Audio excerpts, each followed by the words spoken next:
ने अपने प्रत्याशी की घोषणा कर ही दी दोस्तों। देश भर की 190 सीटों पर मतदान हो चुका है, जिनमें से महाराष्ट्र की कुल 48 सीटों में से 13 सीटों पर मतदान पूरा हो चुका है। महाराष्ट्र में तीसरे चरण का चुनाव 7 मई को होने वाला है।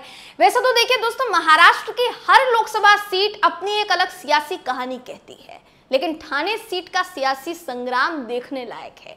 इस सीट को लेकर चर्चा इसलिए है क्योंकि ठाणे सीट का इतिहास रहा है कि ये सीट शिवसेना के पास ही रही है, लेकिन अब महाराष्ट्र में शिवसेना के भी 2 गुट हैं। ऐसे में ठाणे सीट से शिवसेना आमने सामने होगी और आपको बता दूं कि ये तय हो चुका है। अब तक इस सीट से महाविकास आघाड़ी और महायुति को लेकर क्या खबरें चर्चा में थी, ये तो आपको इस खबर में हम बताएंगे ही।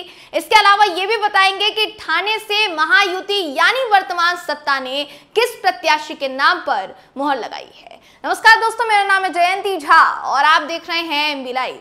अब तक महाराष्ट्र की ठाणे लोकसभा सीट से प्रत्याशी को लेकर जो सस्पेंस बरकरार था दोस्तों, वो आखिरकार खत्म हो गया है। इस सीट पर अब चुनावी युद्ध मशाल और धनुष बाण के बीच होगा।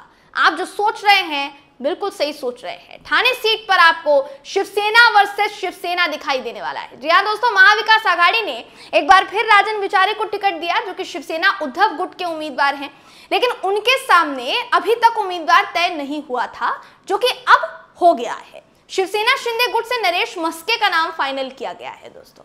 लोकसभा चुनाव का आगाज हो चुका है। वैसे तो अगर देखा जाए तो हर पार्टी अपनी तैयारी शुरू कर चुकी है, क्योंकि जाहिर सी बात है देखिए कि लोकसभा चुनाव के 2 चरण पूरे हो चुके हैं, यानी 2 चरण के लिए वोटिंग पूरी हो चुकी है।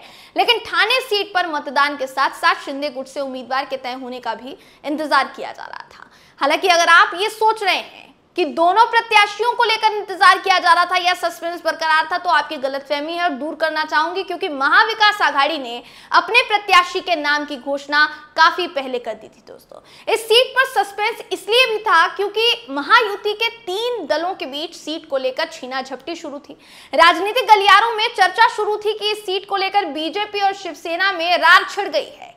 बीजेपी कह रही थी इस सीट उसे दे दी जाए, शिवसेना अड़ी हुई थी कि नहीं लड़ेंगे तो हम ही।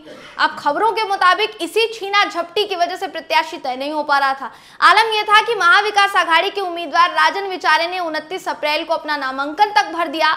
इसके बाद तक भी नामांकन तय नहीं था और स्थिति संभालना महायुति के लिए मुश्किल हो सकता था। फिर भी 1 दिन का समय लेने के बाद महायुति ने अपना कैंडिडेट तय कर लिया है और पहली बार सांसद पद के लिए नरेश मस्के को ठाणे सीट से उतारा गया है। अब क्योंकि बात निकली है दोस्तों, तो दूर तक जाएगी। महायुति ने अपना उम्मीदवार चुनने में आखिर इतना समय क्यों लगाया, यह सवाल ज्यादातर लोगों के दिमाग में कौंध रहा है। क्या महायुति के पास इस सीट से उतारने के लिए कोई विकल्प नहीं था, या फिर बात कुछ और थी? यह सवाल इसलिए पूछा जा रहा था क्योंकि इससे पहले शिवसेना से रविंद्र फाटक और प्रताप सरनाईक का नाम सामने आ रहा था, लेकिन नाम फाइनल किया गया किसका? नरेश मस्के का। इसके पीछे क्या वजह हो सकती है, वो जानने के लिए आपको नरेश मस्के के बैकग्राउंड पर थोड़ी सी नजर दौड़ानी पड़ेगी। अगर नरेश मस्के की बात की जाए दोस्तों, तो उनसे जुड़ी ऐसी कोई कंट्रोवर्सी अब तक सामने नहीं आई है। वो इससे पहले ठाणे महानगर पालिका के मेयर रह चुके हैं, यानी महापौर रह चुके हैं, जबकि अन्य 2 नामों में से प्रताप सरनाईक का राजनीतिक इतिहास कई कंट्रोवर्सी से जुड़ा रहा। साल 2022 में महाराष्ट्र में शिवसेना विधायक प्रताप सरनाईक के ठिकानों पर प्रवर्तन निदेशालय यानी ईडी, जिनका नाम बहुत चर्चा में रहता है केंद्रीय एजेंसी का, वो छापेमारी उसने की थी। मामला मनी लॉन्ड्रिंग का बताया गया।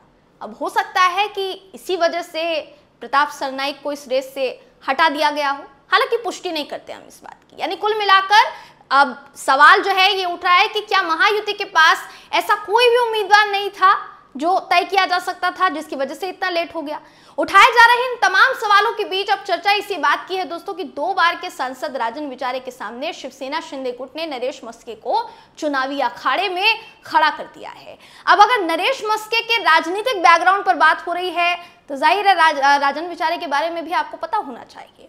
राजन विचारे ठाणे लोकसभा सीट से 2 बार के सांसद रह चुके हैं। राजन विचारे भी ठाणे म्युनिसिपल कॉर्पोरेशन के मेयर रह चुके हैं, विधायक भी रहे हैं। अभी तक उनका भी सियासी सफर किसी कंट्रोवर्सी के हत्थे नहीं चढ़ा है। यानी ठाणे सीट का चुनावी मुकाबला वाकई दिलचस्प होने वाला है दोस्तों। अब सवाल आप सबसे है कि ठाणे लोकसभा सीट पर होने वाले इस चुनावी संग्राम में आपको किसका पलड़ा भारी लग रहा है, शिवसेना शिंदे गुट या शिवसेना उद्धव गुट? कमेंट करके जरूर बताइएगा। अगर आपको ये वीडियो पसंद आया हो तो वीडियो को लाइक कीजिए, शेयर कीजिए, चैनल को सब्सक्राइब करना बिल्कुल भी ना भूलें दोस्तों।